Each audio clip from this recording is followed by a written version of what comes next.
Hello students, I am Gagan Chhabra, Faculty of Economics from Saviors Academy. Now today we are going to discuss the topic Introduction of Economics.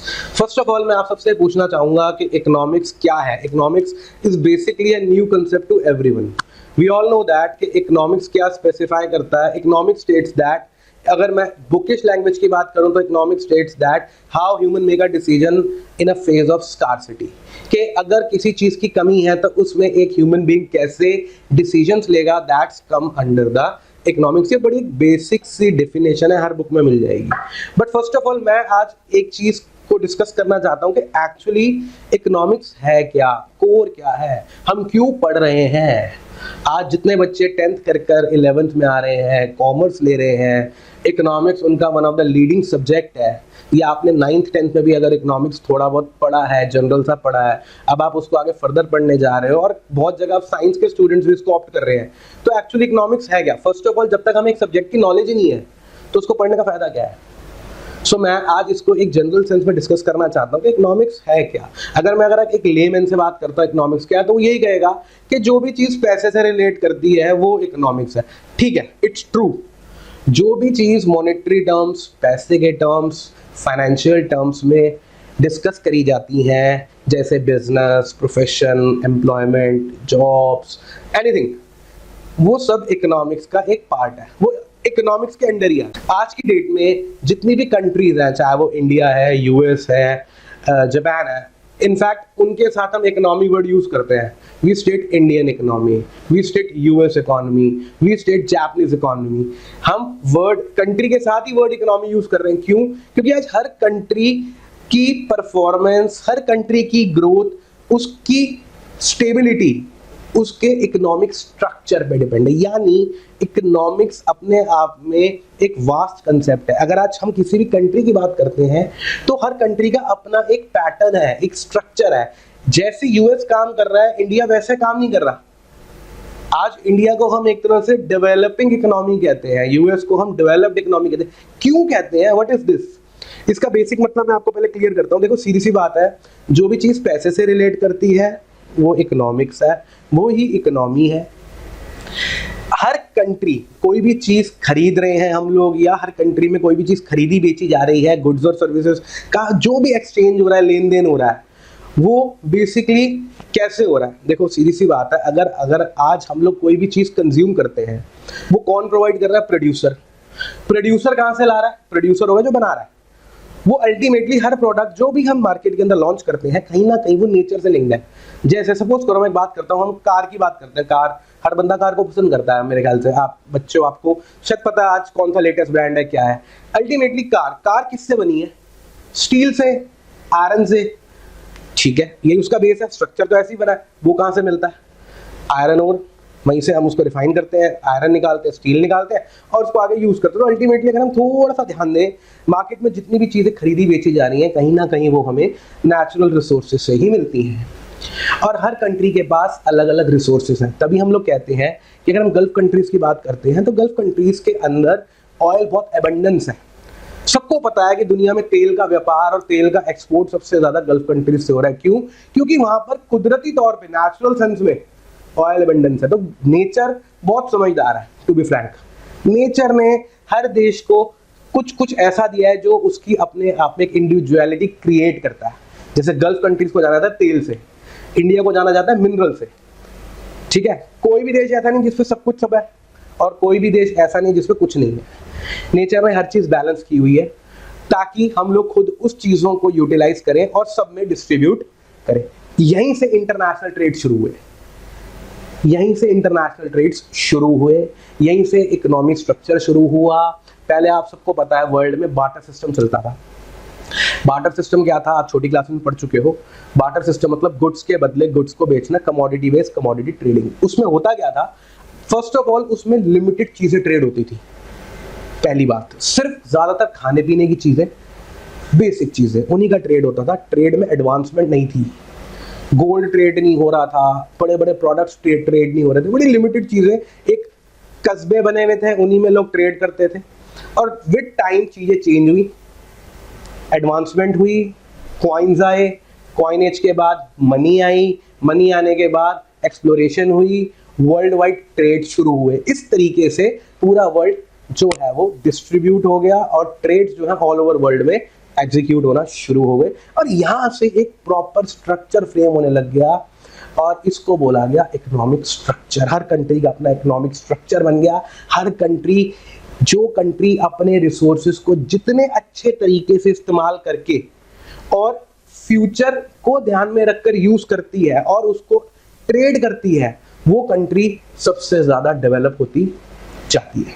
क्योंकि natural resources से ही हम व्यापार करते हैं, trade करते हैं, वहीं से इकोनॉमिक स्ट्रक्चर बिल्डअप हुआ है और नेचुरल रिसोर्सेज कहीं ना कहीं लिमिटेड है। तो हर कंट्री का मेन टारगेट ये होता है कि अगर मैं अपने रिसोर्सेज यूज कर रही हूँ तो उनको जुडिशियली यूज किया जाए और उसको मार्केट के अंदर इस तरीके से बेचा जाए ताकि उनसे उनका बिजनेस भी ग्रो करे और प्रोडक्शन भी ना रुके। इतना आई थिंक क्लियर है कंसेप्ट आपको। अब थोड़ा सा चलते हैं, ये तो एक बेसिक कंसेप्ट था कि इकोनॉमिक्स के अंदर हर कंट्री अपने दिए हुए रिसोर्सेज को एफिशिएंटली यूटिलाइज करती है ताकि आने वाली जनरेशन उसका यूज कर सके और उससे उस देश की ग्रोथ भी हो सके, बिजनेस ग्रो कर सके। जितना बिजनेस ग्रो करेगा वो कंट्री उतना ज्यादा डेवलप करेगी। अब थोड़ा सा पीछे चलते हैं, थोड़ा सा पीछे कि इकोनॉमिक्स शुरू कैसे हुआ, क्या हुआ। बहुत पीछे नहीं लेके चलूंगा बट 100-200 साल पीछे चलते हैं। एक्चुअली इकोनॉमिक्स को लेके अब तक 3 स्कूल ऑफ थॉट्स हमारे सामने आ चुके हैं। पहला आया था क्लासिकल पीरियड। ये पीरियड टेंटेटिवली शुरू हुआ था 1750 से लेके 1870। सेकंड पीरियड आया new classical period, that's around 1870 to 1920। उसके बाद आया कीन्स पीरियड, कीनीजियन पीरियड या मॉडर्न इकोनॉमिक्स। अब ये था क्या एक्चुअली, शायद आप लोगों ने, जितने बच्चे इस टाइम 11th में आ रहे हैं या 12th में आ रहे हैं, कहीं ना कहीं सबने हिस्ट्री पढ़ी है।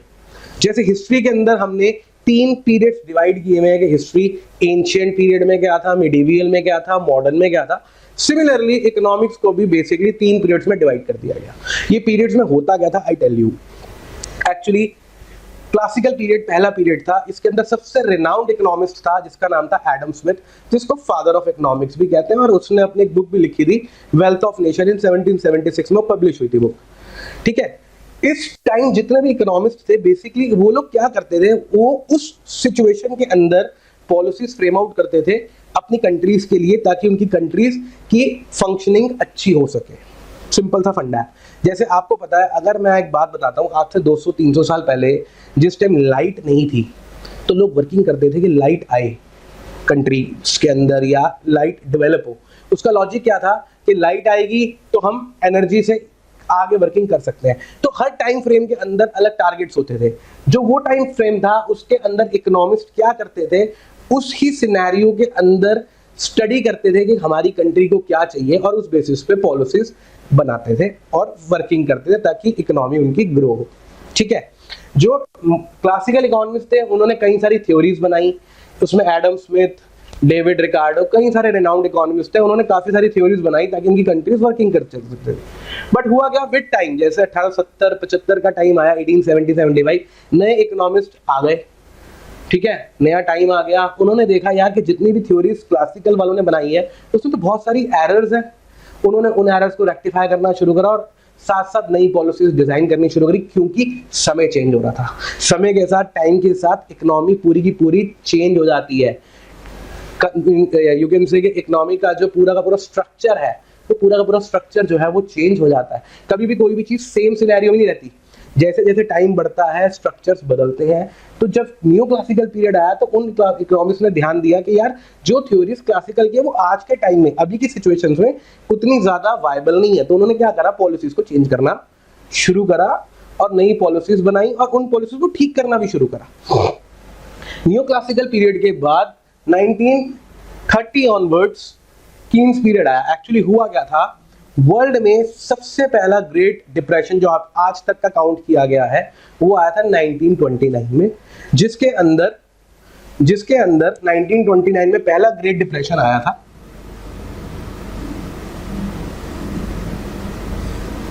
सबसे पहला। अब पहली बात, ये डिप्रेशन क्या होता है? डिप्रेशन एक स्टेट ऑफ कंडीशन है जिसके अंदर एक इकोनॉमी पूरी क्रैश हो जाती है। क्रैश हो जाती है मतलब इकोनॉमी गिर गई, देश के अंदर सारी दिक्कतें आ गई, इन्फ्लेशन आ गया, अनएम्प्लॉयमेंट आ गई, लोगों के खाने को नहीं है, पैसा नहीं है, लोगों के घर नहीं है। इस टाइप की अगर नौबत आ जाती है उस टाइम वो कंट्री पूरी की पूरी क्रैश हो जाती है और सिचुएशन को ग्रेट डिप्रेशन कहते हैं। सबको पता है, हिस्ट्री बता रही है कि यूएस हमेशा से वर्ल्ड के अंदर सुप्रीम पावर रहा है, और जब ये ग्रेट डिप्रेशन की प्रॉब्लम अमेरिका के सामने आई तो उससे जितने भी देश लिंक थे सबको कहीं ना कहीं प्रॉब्लम फेस करनी पड़ गई। सो ग्रेट डिप्रेशन आया 1929 में, जिसने एक बहुत बड़ा सेटबैक दिया वहां की गवर्नमेंट को, और किसी को समझ नहीं आ रहा था कि ये क्यों हुआ है, ये क्या हुआ है और ये कैसे ठीक किया जा सकता है। 1933 में एक मीटिंग हुई यूएस में। इस मीटिंग के अंदर वर्ल्ड से जितने भी रिनाउंड इकोनॉमिस्ट थे उनको बुलाया गया, आओ बैठे चर्चा करें कि कैसे इस कंडीशंस को ठीक किया जा सकता है। उस टाइम यूरोप का एक इकोनॉमिस्ट था जॉन मेनार्ड कीन्स, उसका नाम था जॉन मेनार्ड कीन्स। वो भी आया इस मीटिंग में, ठीक है। मीटिंग चली काफी देर, उस पर डिस्कशंस हुई। उस टाइम जॉन मेनार्ड कीन्स ने अपने कुछ ऐसे कंसेप्ट्स बताए, सारे इकोनॉमिस्ट के आगे रिप्रेजेंट करे, कि उसने कहा कि अगर हम इस पैटर्न पे यूएस इकोनॉमी को लेकर चलेंगे तो देर सवेर हम लोग बाहर निकल आएंगे इस रिसेशन की प्रॉब्लम से और इकोनॉमी स्टेबल होनी शुरू हो जाएगी। उसकी पॉलिसीज अच्छी थी, अंडरस्टैंडेबल थी, उसके कंसेप्ट्स को यूएस वालों ने फॉलो करा। इसका मेन फोकस था डिमांड पे, दैट इज एग्रीगेट डिमांड। क्या था, मार्केट में डिमांड को समझो और डिमांड के बेसिस पे कमोडिटीज प्रोड्यूस करो, इसका एक जनरल सिनेरियो था। इसकी पॉलिसीज को सिंपल सी बात है एक्सेप्ट किया गया 1937-38 अराउंड। वहां से एक रेवोल्यूशन आया, ठीक है, वर्ल्ड के अंदर सारी पॉलिसीज खत्म कर दी गई और मेनार्ड की बनाई हुई पॉलिसीज को एक्सेप्ट किया गया, क्योंकि इसकी पॉलिसीज ने सबको चैलेंज किया था, क्लासिकल को भी और न्यू क्लासिकल। तो उनकी काफी पॉलिसीज ने रेक्टिफाई किया और उसकी बनाई हुई पॉलिसीज को वर्ल्ड में एक्सेप्ट किया गया। एक तरह का वो इकोनॉमिक्स के अंदर एक तरह का रेवोल्यूशन पीरियड था और यहाँ से नया टाइम शुरू हुआ जिसे बोला जाता है मॉडर्न इकोनॉमिक्स, और स्टिल हम लोग अभी मॉडर्न इकोनॉमिक जोन में ही चल रहे हैं। नाउ इसके बाद अब हम एक चीज और डिस्कस करते हैं। जैसे हमने अभी डिस्कस करा कि एक हिस्ट्री ऑफ इकोनॉमिक्स, इकोनॉमी कैसे बनी, इकोनॉमिक्स में क्या था, क्या पीरियड्स थे। यहाँ से एक चीज और डिजाइन हुई कि वर्ल्ड के अंदर सारी कंट्रीज को 3 स्ट्रक्चर्स में डाल दिया गया, 3 टाइप्स ऑफ इकोनॉमीज क्रिएट की गई। एक को नाम दिया गया capitalist economy, second is socialist economy and third is mixed economy. First of all I tell you what are these type of economies. तो कैपिटलिस्ट इकोनॉमी बेसिकली इसके अंदर वो कंट्रीज आती हैं जहां पर मेजर इन्फ्लुएंस यानी रिसोर्सेज की utilisation control by private sector, there is a small role of a government sector, जहां पे मैक्सिमम एक्टिविटीज, इकोनॉमिक एक्टिविटीज जो है वो प्राइवेट सेक्टर के अंडर है, इंडिविजुअल्स के अंडर है, कॉर्पोरेट्स के अंडर है। यहाँ पे गवर्नमेंट का बहुत एक लिमिटेड सा रोल रहता है। इस टाइप के स्ट्रक्चर्स को हम कैपिटलिस्ट इकोनॉमी से डिनोट करते हैं। For example US economy, US is one of the example of capitalist economy. Next structure बनाया गया जिसके अंदर मेजर रोल, मेजर कंट्रोल जो था वो गवर्नमेंट का था। ज्यादातर कम्युनिस्ट कंट्रीज के अंदर ये कंसेप्ट फॉलो किया जाता है जहां पर गवर्नमेंट का सबसे ज्यादा इन्फ्लुएंस होता है उस कंट्री की डेवलपमेंट के लिए, पब्लिक सेक्टर का सबसे ज्यादा इंपॉर्टेंट रोल होता है। तो इसके अंदर ज्यादातर आप एग्जांपल लेके चलते हो यूएसएसआर या चाइना, जहां पर सारी पॉलिसीज फ्रेम आउट गवर्नमेंट करती है देश की डेवलपमेंट के लिए। So that is called socialist economy. And third economy is basically a mixed economy. ये वो स्ट्रक्चर्स होता है जहां पर प्राइवेट सेक्टर के साथ साथ गवर्नमेंट सेक्टर का भी सेम इन्फ्लुएंस होता है। You can say this is a mixture of both the structures, that why we call it mixed economy. And जब हम लोग इंडिपेंडेंट हुए थे, यानी जब इंडिया को इंडिपेंडेंस मिली थी, तो उसके सामने सबसे पहला क्वेश्चन ये आया था कि हम अपने आप को किस तरह की इकोनॉमी रिप्रेजेंट करें। तो उस टाइम इंडिया ने democracy, as we all know, के हम लोगों ने डेमोक्रेसी को एक्सेप्ट किया। तो सबसे बड़ा क्वेश्चन ये होता है डेमोक्रेसी के अंदर क्या टोटली गवर्नमेंट इन्फ्लुएंस होना चाहिए, ठीक है। तो जहां पे डेमोक्रेसी होती है वहां पे सिर्फ टोटल गवर्नमेंट कंट्रोल नहीं होता। तो दैट्स व्हाई हमारे यहाँ पे जो जवाहरलाल नेहरू थे, जो श्री पंडित जवाहरलाल नेहरू, जो हमारे फर्स्ट प्राइम मिनिस्टर थे, उन्होंने डिसाइड किया कि हम अपने देश के अंदर या अपनी कंट्री के अंदर कैपिटलिस्ट इकोनॉमी भी यूज करेंगे और सोशलिस्ट। उनको एक चीज को लेकर एक टेंशन था, एक प्रॉब्लम था कि अगर हम कैपिटलिस्ट इकोनॉमी यूज करते हैं, क्योंकि कई बच्चे मेरे से पूछ चुके हैं सर कैपिटलिस्ट क्यों नहीं करा, तो इसका एक रीजन उनके दिमाग में ये था कि हमारे यहाँ पे मेजर पॉपुलेशन ऑलरेडी पुअर थी, people don't know how to do the business. एक हमारे लिए बिल्कुल एक रेवोल्यूशन पीरियड था अपने आप को डेवलप करने का। So we don't know what we have to do, we don't have resources, we don't have capital good industries. So उस टाइम गवर्नमेंट की इंटरफेरेंस बहुत जरूरी थी, और सिर्फ गवर्नमेंट की इंटरफेरेंस भी जरूरी नहीं है, प्राइवेट को भी प्रमोट करना है। तो बेस्ट सजेशन ये था कि दोनों स्ट्रक्चर्स को एक्सेप्ट कर लिया जाए। दैट्स व्हाई वहां से इंडिया में मिक्स्ड इकोनॉमी स्ट्रक्चर जो था वो एग्जिस्ट होना शुरू किया गया। So this is a basic criteria which has stated that कि इकोनॉमिक्स क्या है, इकोनॉमिक स्ट्रक्चर्स क्या है, इकोनॉमिक की हिस्ट्री क्या है। I think you all were clear about this कि इकोनॉमिक्स एक्चुअली क्या रिप्रेजेंट करता है। So economics is a very vast concept and there is 4 types of economics which we studied further. That is, now we discuss on the different branches of economics. As we discussed earlier कि economics is a vast concept, तो इसको basically 4 branches में divide किया गया जिसमें सारी economics settle हो जाती है।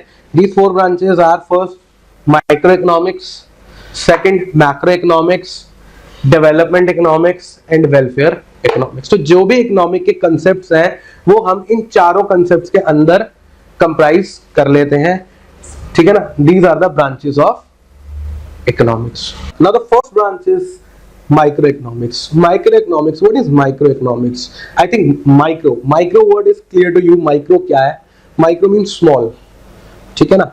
सो microeconomics basically specify the basic concepts या individual concepts of a market. एक मार्केट में जो भी बेसिक कंसेप्ट्स या इंडिविजुअल कंसेप्ट्स हैं वो कंसेप्ट्स को हम माइक्रो इकोनॉमिक्स के अंदर कंप्राइज करते हैं। जैसे एक एग्जांपल मैं ले लेता हूं, डिमांड ऑफ अ प्रोडक्ट। कोई भी मैं एक प्रोडक्ट की बात करता हूं, अगर मैं उसकी डिमांड की बात करता हूं तो उसकी डिमांड एक तरह का माइक्रो कंसेप्ट है, क्योंकि वहां पर मैं सिर्फ एक स्पेसिफिक प्रोडक्ट की बात कर रहा हूं। जैसे सपोज करो मेरे हाथ में ये मार्कर है, अगर मैं इस मार्कर की डिमांड की बात करता हूं तो मार्कर स्टेशनरी का एक आइटम है। This is the item of a stationery product. Stationery बहुत सारे प्रोडक्ट्स हैं, pen, pencil, rubber, sharpener and a marker.